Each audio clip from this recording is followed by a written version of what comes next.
Y'all seen the girl on here who was going off because she's an Instacart shopper and she had to take all them waters up them steps and she was really mad? I seen that video the other day and I'm an Instacart shopper too. And I was like, bruh, like, oh my goodness. I guess I don't be thinking the same because I'm a male, so I don't mind picking up, the waters and everything. And I don't have a wagon. But let me just tell y'all this quick testimony. I'm interning at a church for the summer in Colorado, and we had a cookout the other day. We all had to bring something. So our youth pastor, as I'm bringing the stuff up, says, he's like, you need a wagon? I'm like, yeah, okay, cool. I get the wagon, take it upstairs, take all the stuff. Cookout over with, past that. And he's like, how about you just hold on to the wagon till later on? Because I don't feel like coming back downstairs to get it, everything else, et cetera, et cetera. I'm like, okay, cool. So I got the wagon. I'm like, yes, I'm going to do my Instacart orders with this. It's going to make life so much easier. I'm doing my Instacart orders with the wagons. It's so much easier and everything else. So, of course, I can't steal no wagon. So it's time for the wagon to go back. So he like, hey, you got the wagon? I'm like, yeah. I put it in this van. Then after that, I go on Instacart, accept an order. As I accept the order, it's a $42 order. 3 places, and guess what, so many water bottles, big stuff and everything else, dog food, all that stuff. And I'm like, oh wow, that's perfect. I just gave this wagon back. So in the Instacart app, the lady like, hey, give me a call when you get here so I can tell you where to go so you can get to the place quicker. So I give her a call. I FaceTime. I'm like, is this the right door? She like, yeah, et cetera, et cetera. Tell me where I got to go all the way upstairs. And then I have to actually walk down the hallway. And that was an elevator. But basically, you still got to drag all the stuff to the elevator, then get it up the elevator, then walk all the way down the hallway. It was actually a lot. But I thought to myself, I said, I'm not going to let this get me down because I accepted this order and I'm happy that I'm getting paid. I'm happy to be working. I shifted my mindset. So when I shifted my mindset, I did the hard work. I was sweating. Let me tell you, I'm a quick Instacart shopper. But this time really slowed me down. I'm like, dang, I got to take all this up there. I'm loading this stuff. I'm like, okay, well, I'm getting my workout in for the day. I get down to the hallway, got everything down there after I'm sweating so much. As I'm walking back to the elevator, in my mind, I'm like, I feel like this lady finna come and she's gonna have a wagon and I should just waited for her to come or something. I don't know. Cause I was thinking like I could have just put this stuff downstairs. She could have, the negative was talking, but the positive was like, nah, you finna do the right thing.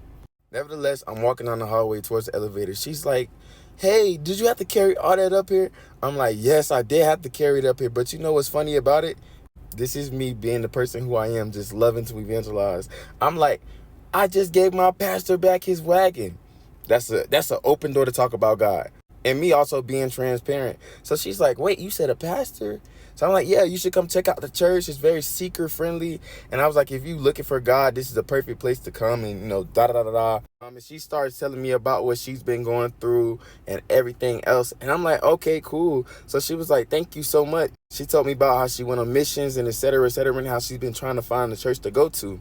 And her son was in the wagon. She has like a child. I don't know if he was like I'd say between 7 and 5.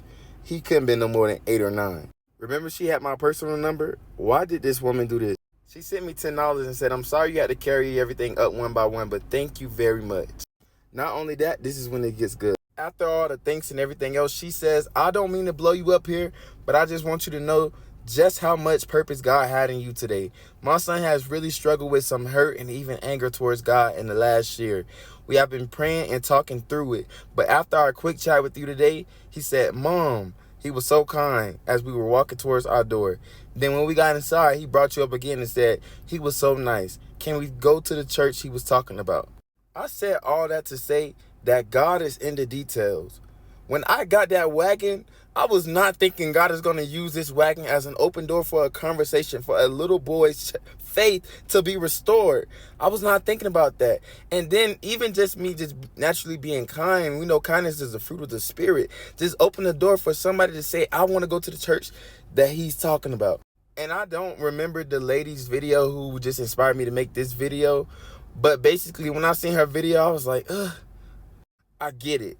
And then I was like, sometimes things do be hard, but I was like, I need to work on myself and work on finishing what I start, working through perseverance and all that other stuff. And in that moment, I was like, I'm going to just do the right thing. I'm just going to like do it. I'm going to do it with good faith. I'm going to do it with like a positive mindset. I'm going to do it with optimism and just have a good mindset while I'm doing this. And I'm so glad I did because God was able to use me just persevering to just inspire someone else to go to church, to inspire the little boy who was mad at God to say, I want to go to the church that he's talking about. Please don't misinterpret my words as me clapping for my own good works, but me more so sitting back and realizing how God is in the details of life. How sometimes everything is not about you. The struggle that you're going through may not even be about, it's not personal.